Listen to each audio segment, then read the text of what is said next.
상승하고 있는데 이런 일이 우리나라 부동산 역사 이래 처음이죠. 왜 이런 현상이 나타났는가에 대한 근본적 이유와 2020년도 이후 20년대에는 어떻게 가격이 움직일 것에 대한 전망을 말씀드려 보도록 하겠습니다.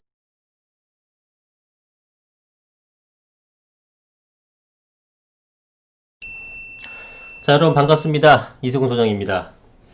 자, 오늘은요 작심 발언 들어갑니다. 자, 오늘 주제는 최근에 부동산이 역대 최장 기간 거의 7년째 2013년서부터 만 7년 횟수로는 8년째 상승하고 있는데 이런 일이 우리나라 부동산 역사 이래 처음이죠. 왜 이런 현상이 나타났는가에 대한 근본적 이유와 2020년도 이후 20년대에는 어떻게 가격이 움직일 것에 대한 전망을 간략하게 한번 말씀드려 보도록 하겠습니다. 자, 1970년대 중후반부에 압구정동하고 여의도 이런 곳들의 이제 개발을 시작해서 이후에 이제 음마 아파트, 그다음에 잠실 주공 아파트들 이런 것들이 대규모로 개발되었습니다. 이후에 1980년대 들어서서 이제 우리 개포동이라든가 강남의 아파트가 많이 들어서고 또 서울의 저층 및 중층 아파트가 이제 개발됐죠. 그때 공급이 그렇게 많았음에도 불구하고 아시안 게임이나 올림픽의 특수도 있었고 경기 호황이 좀 맞물리게 되면서 주택 수요가 엄청나게 많아졌고요. 그다음에 그 수요가 공급을 초과해서 부동산 가격이 급등을 계속했습니다. 그때 정부가 여러 가지 정책을 내놓았지만 어떤 부동산 가격 상승 대세의 흐름을 꺾지는 못했습니다.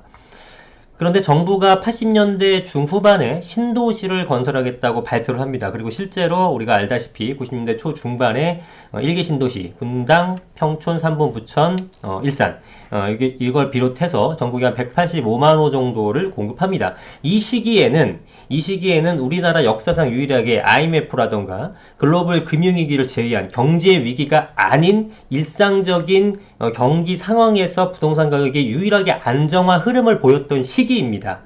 왜 안정화가 됐죠? 공급을 했기 때문에 그렇습니다. 자, 어떤 정책도 안 먹혔는데 공급을 해주니까 시장이 안정된 겁니다. 주택은요, 여러분, 우리가 꼭 필요로 하는 재화예요. 제가 여러 차례 얘기했듯이 주거 형태가 매매가 됐든 전세가 됐든 월세가 됐든 상관없이 누구나 집에 거주를 하죠. 집값이 비싸다, 좀 부담스럽다 느낄 수는 있지만 그렇다고 여러분들 텐트 치고 사시는 분들 있어요? 이 영상 보시면서 나 텐트 치고 산다. 없죠. 결국은 뭐예요? 주택의 절대적인 수요량 자체는 줄어들기가 어렵습니다. 들여줄 수가 없죠. 사망하지 않으면 줄어들 수가 없는 거야. 그러면 최근에 인구가 줄어들었다고 하죠. 조사 기간마다 조금 상이하긴 하지만 2018년 12월을 기점으로 자연 발생 인구는 이미 감소로 돌아섰다고 해요. 그러나 외국인들의 유입, 그러니까 기화 같은 것들이겠죠. 등등 이런 것들 종합적인 인구수는 아직은 상승 중이고 실질적인 이런 거 모든 걸 감안한 실질 인구 감소는 2028년경쯤 정점을 찍고 내려간다고 합니다.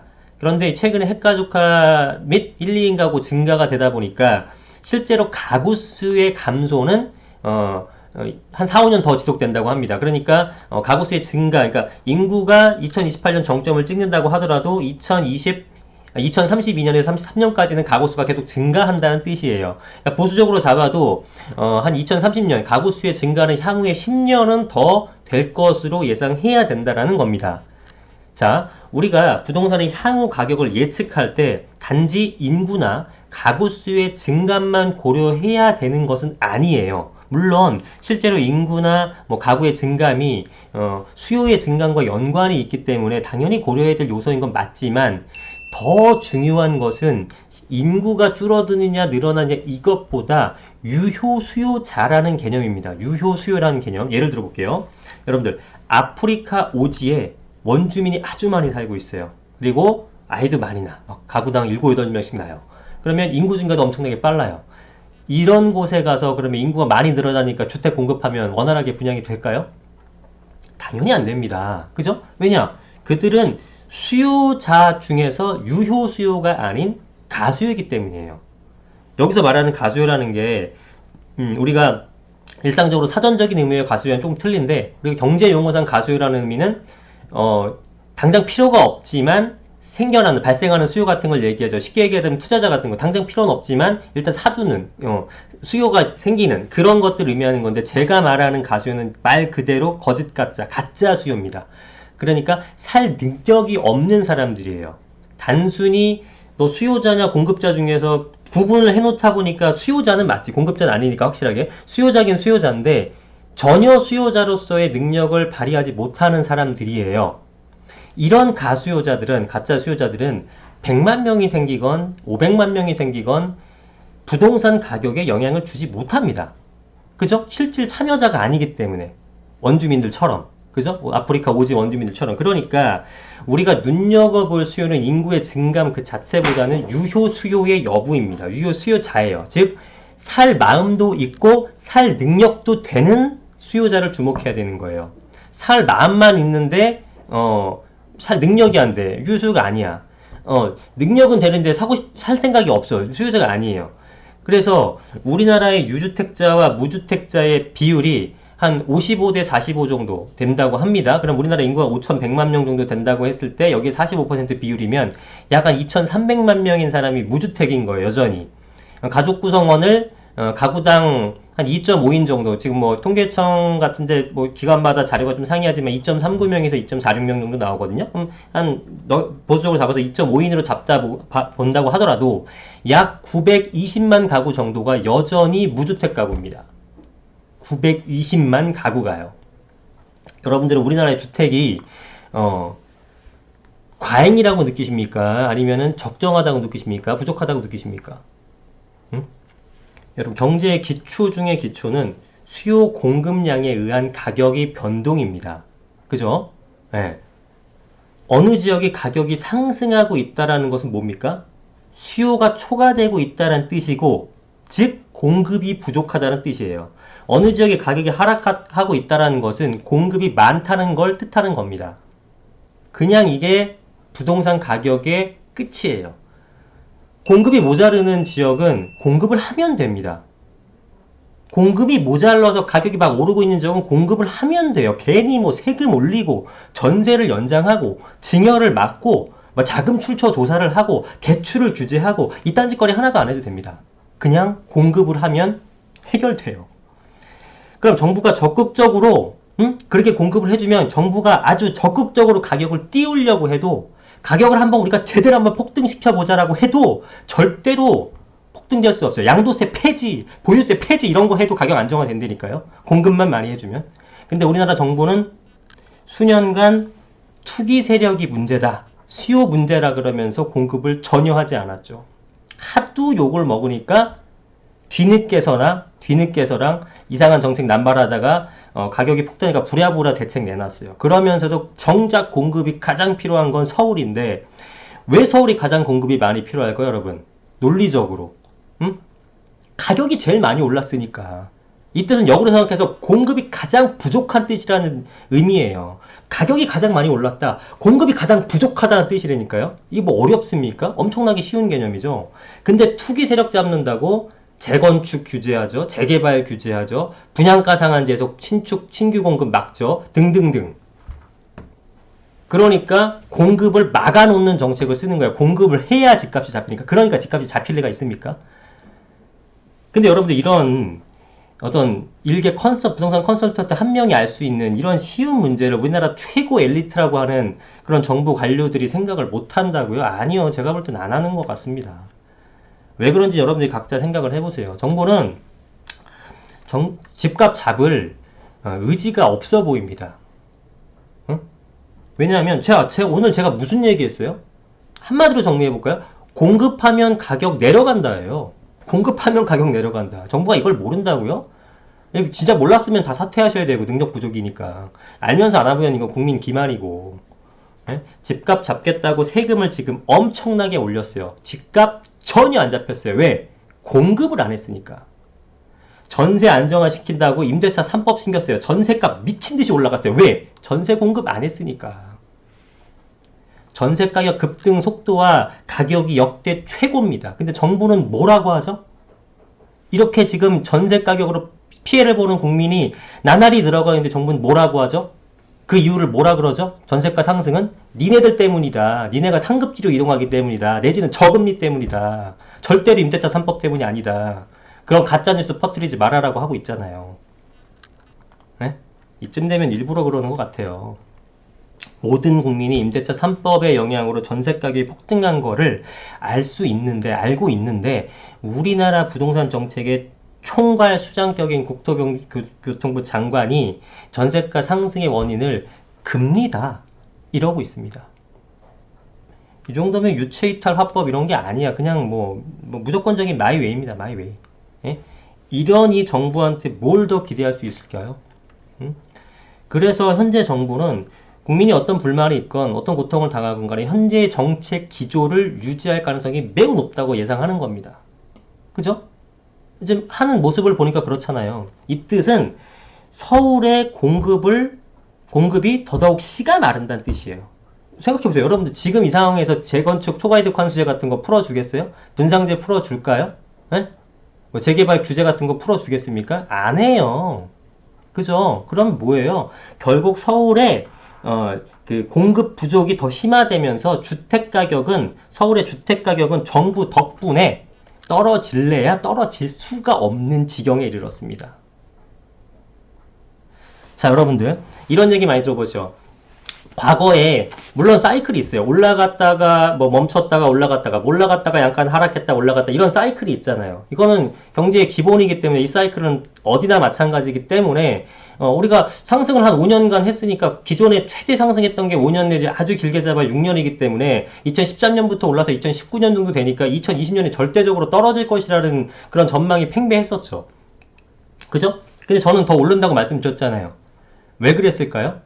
올라가고 떨어지는 사이클만 딱 보지 마시고 왜 그렇게 사이클이 움직였는지를 파악했어야 된단 말이에요. 그때는 왜 그랬어요? 생각해보세요, 여러분. 올라갑니다. 가격이 올라가요. 그럼 어떻게 하겠습니까? 수요가 많다는 뜻이죠. 뭐가 나와요? 공급자가 공급을 할 거 아니야. 돈 벌어야 되니까. 공급을 막 합니다. 언제까지 공급해요? 안 팔릴 때까지 공급하겠지. 그죠? 공급 막 해요. 그럼 어떻게? 안 팔리게 되면 어떻게? 미분양 나 이제 슬슬 가격이 멈춰. 그러다가 하락해. 그죠? 그럼 공급 더 이상 안 하죠. 가격이 하락하니까 수요자 또 참여하죠. 그럼 어떻게 됩니까? 다시 수요 초과 공급 부족이 되면서 다시 올라가죠. 그죠? 다시 또 공급하죠. 멈추죠. 이렇게 되는 게 사이클이에요. 근데 올라가다가 어떻게 돼요? 올라가다가 공급을 해줘야 이게 잡히는데 공급을 안 한다니까 정부가 이번에는 공급을 안 하잖아요. 계속 가는 거야. 이렇게 올라가면 수요가 많아지게 되면 시장 자정 기능에 따라서 공급자가 공급을 해줘야지만 이게 안정화되는데 공급을 인위적으로 못 하겠다니까 정부가. 그러니까 올라가는 거야 계속. 이거는 기존에 5년 6년 올랐기 때문에 5, 6년 오른 다음에 떨어질 것이라는 그런 그지 같은 그런 전망이 아니고요. 원인을 파악해줘. 그때 사이클은 왜 그랬을까? 그리고 떨어졌던 원인이 뭘까? 왜 5, 6년 뒤면 왜 떨어졌을까? 공급이 많았기 때문에 떨어진 거 아닙니까? 가격은 딱 그거 하나밖에 없어요. 수급량만 따지면 된단 말이에요. 근데 이번에 인위적으로 공급을 안 했기 때문에 6년이고 7년이고 8년이고 계속 오른다고 제가 주장을 하는 거예요. 공급을 풀어줄 때까지는. 근데 이제 어떻게 정부 정책 기조가 안 풀어주죠? 계속 올라가요. 보세요. 올라가는. 지금 분위기에서 지금 뭐 종부세가 엄청나게 뚫려 맞고 뭐 양도세 어쩌고저쩌고 안 오를 만한 이유가 수십 가지죠. 오를 만한 이유가 모멘텀이 별로 없죠. 내년 내후년 시장 보세요. 올라가나 떨어지나 보세요. 이 영상 안 지울 테니까 보시라고. 그러면 정부는 도대체가 진짜 뭐 아는지 모르는지 저도 모르겠습니다만 정부의 목적이 정말 시장 안정한지 아니면은 세수 확보가 목적인 건지 뭐 이런 건 이제 비밀 얘기도 아니잖아요. 그런 얘기는 하도 많이 나오니까. 근데 그럼에도 불구하고 지금 정부의 정책을 옹호하는 사람들이 있어요. 그러니까 이 부동산 정책을 이건 좀 제가 너무 죄송한 발언일 수도 있고 그런 발언이지만 제 생각으로는 그냥 하나의 생각입니다. 이 현재 부동산 정부 정책을 옹호하는 사람들의 대다수는 저는 저소득층이라고 생각을 해요. 고소득층은 당연히 뭐 반대를 하는 거고 중산층도 아닐 거라고 봅니다. 왜냐하면 중산층은 열심히 노력해서 내 집 마련하겠다는 꿈이 있어요.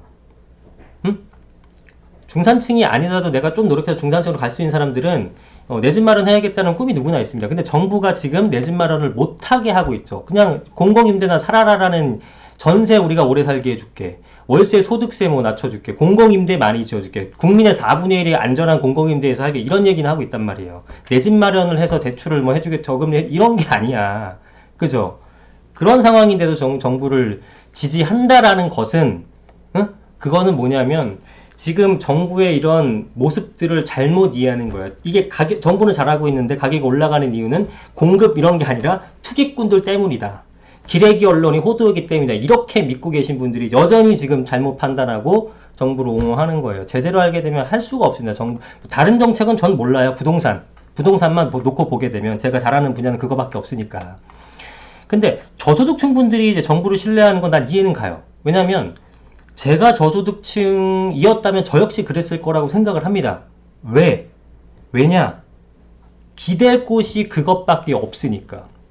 그게 나의 유일한 해결책이니까.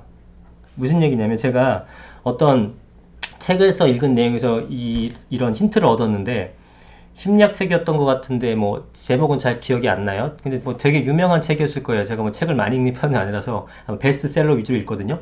근데 내용이 정확하진 않은데 하여튼 큰 줄거리는 이래요. 어떤 한 사이비 종교 집단에서 종교 지도자라는 사람이 나와서 설교를 합니다. 사람들이 많이 모였고 그 사람들은 그 종교자들을 어느 정도 신뢰하기 때문에 이제 모인 거겠죠. 그의 말을 모두 믿어요.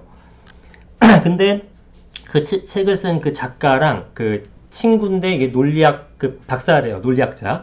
그 사람이 이제 그 종교 지도자의 어떤 허구성을 모두 드러낼 작정으로 거기 설교를 참여한 거예요. 근데 역시나 종교 지도자의 그 사이비 종교 지도자의 말은 말 그대로 말 같지도 않은 얘기들이었고, 논리학자는 그 사람의 그 지도자의 말 중에서 잘못된 점을 하나하나 낱낱이 모든 사람들 앞에서 까발리는 겁니다. 종교 지도자 엄청 당황했고 그렇게 어수선하게 이제 설교가 끝이 나요. 실화냅니다. 그 책에서 보면 논리학자랑 그 저자인 심리학자죠. 그들은 그날 모인 사람들이 지도자의 그 말도 안 되는 허구를 직접 목도했으니까 더 이상 그 종교를 믿지 않을 거라고 사람들이 깨달을 거라고 예상했는데, 설교 이후에 실제로는 더 많은 사람들이 그 종교를 후원하고 지원금을 내고 더 많은 사람들이 그 종교에 가입을 했다라는 거예요. 나중에 저자가 그 원인을 분석했더니 그 사람들은 뭐 사회에서 좀 이탈돼 있거나 약간 아웃사이더이거나 뭐 사회가 좀 불만이 있거나 뭔가 좀 힘든 사람들이에요. 그래서 이 사람들의 심리 상태는 어떤 사이비 종교에라도 의지하면서 탈출구를 찾지 않고는 안 되는 사람이었다는 거예요. 어떤 얘기인지 이해가십니까? 이런 사람들은 우리 하늘에서 내려준 동아줄처럼 그거를 무조건 의지하게 되는 겁니다. 야, 동아줄 내가 상한 것 같은데, 썩은 것 같아. 야, 뭐 칼집이 나 있잖아. 위험해. 그렇다 하더라도 자기는 이거 아니면은 어떠한 희망도 안 보이기 때문에 그런 말을 해줘도 난 이거밖에 안 보이는 거예요. 네? 지금 그런 상황이 아닌가 싶어요. 조금 이게 기댈 데가 없는 그 좀 저소득 분들은 정부를 믿을 수밖에 없는 상황이에요. 어떤 얘기를 해줘도. 그래서 뭐 저도 만약에 그 입장이 된다면은 똑같아질 것 같아요. 그래서 그렇게 생각하시는 건 이해가는데, 진짜 제가 이해가 안 가는 것들은 본인이 중산층 혹은 노력하면 갈 수 있는 상황이면서도 정부의 부동산 정책에 신뢰하는 사람들, 본인들이 정부 때문에 굉장히 힘들어지고 있는데도 그걸 모르고 있는 사람들, 저는 이 사람들이 좀 안타깝습니다. 자, 여러분들 정말 중요한 얘기 이제 해드릴게요. 진짜 더 중요한 얘기입니다. 지금까지 한 얘기보다. 주택은요, 여러분들 필수제입니다. 주택이 사치품이라면 혹은 뭐 필수제가 아니라면 지금과 같은 징벌적 세금 정책이 굉장히 잘 먹힙니다. 이거 아주 중요한 개념입니다. 잘 보세요. 제가 한 어떤 그 강의에서 들었던 내용인데, 어떤 발명가가 어떤 그 획적인 발명을 했어요. 정말 저거 훌륭하다.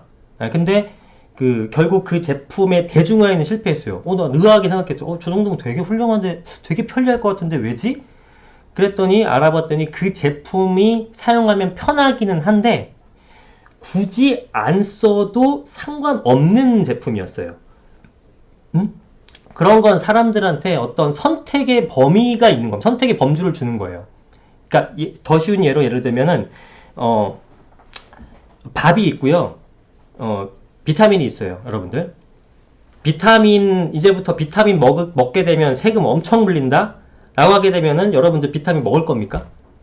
안 먹겠죠. 왜? 비타민 먹으면 좋은데 안 먹어도 크게 상관없어. 선택의 범위예요. 먹어도 되지만 안 먹어도 돼. 근데 비싼 돈 주고 굳이 뭐 이러면 세금 정책이 엄청 잘 먹히는 거예요. 필수제가 아니기 때문에. 근데 밥은 필수제야. 비싸다고 해서 여러분들 밥 안 먹을 거예요? 무조건 먹어야 돼.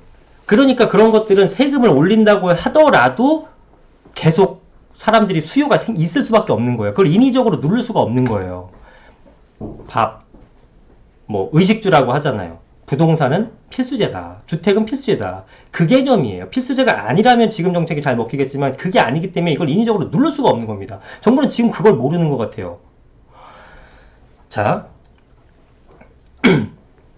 주택은 필수제다. 그렇기 때문에 세금을 부과해도 사람들은 결국은 집을 사야만 해요. 어딘가 살아야 해. 전세가 됐건 월세가 됐건 매매가 됐건. 포기하지 않는 게 아니라 포기할 수가 없지. 지금 사람들이 집을 못 사고 있는데 이 사람들이 집 사는 거를 심리적으로 포기했기 때문인 것 같아요? 아니에요. 세금이 무서워서 잠시 보류하는 겁니다. 왜? 집은 필수제라고 생각하기 때문에. 단지 지금 어마어마한 징벌적 이런 세금으로 못 사게 만들어냈기 때문에 적절한 시점을 기다리는 거예요. 수요를 완전히 없애버린 게 아니라 잠깐 보류시켜 놓은 것 뿐이에요. 그렇기 때문에 필수제에서는 수요가 줄어들 수가 없습니다. 필수제는 수요가 줄어들 수가 없어요. 그래서 수요를 인위적으로 잠재울 수가 없는 거예요. 지금처럼 일시적으로 잠재울 수는 있어도. 필수제는 부족하면 반드시 가격이 오르게 되어 있습니다. 필수제가 아니라면 세금 왕창 물리잖아요. 안 사도 그만이에요. 그런 건 가격이 훅훅 떨어질 수 있어요. 필수제는 비싸도 사야 됩니다. 밥은 먹어야지. 그래서 공급을 안 해주면 필수제는 필수적으로 가격이 상승합니다. 이게 부동산의 끝이에요. 필수제인데 어떻게 사람들이 집을 안 삽니까? 에? 필수제는 모자르면 오른다. 수요보다 공급이 많으면 떨어진다. 그런데 필수제의 수요는 인위적으로 없앨 수가 없다. 그러니까 유일한 해결책은 공급하는 것이다. 근데 정부는 이걸 안 한다. 할 생각도 없다. 정작 필요한 거는 서울인데, 서울의 공급인데, 구도심 개발인데 엉뚱한 신도시 개발하고 있다. 재개발 재건축 꽉 잡고 있으면서. 그나마도 최소 5년은 걸린다. 5년 동안 서울 수도권은 엄청난 공급 부족 사태가 발생한다. 그래서 결론은 어떻게 될까? 서울, 수도권, 응? 오늘이 제일 싸다. 오늘 영상 여기까지 하겠습니다. 감사합니다.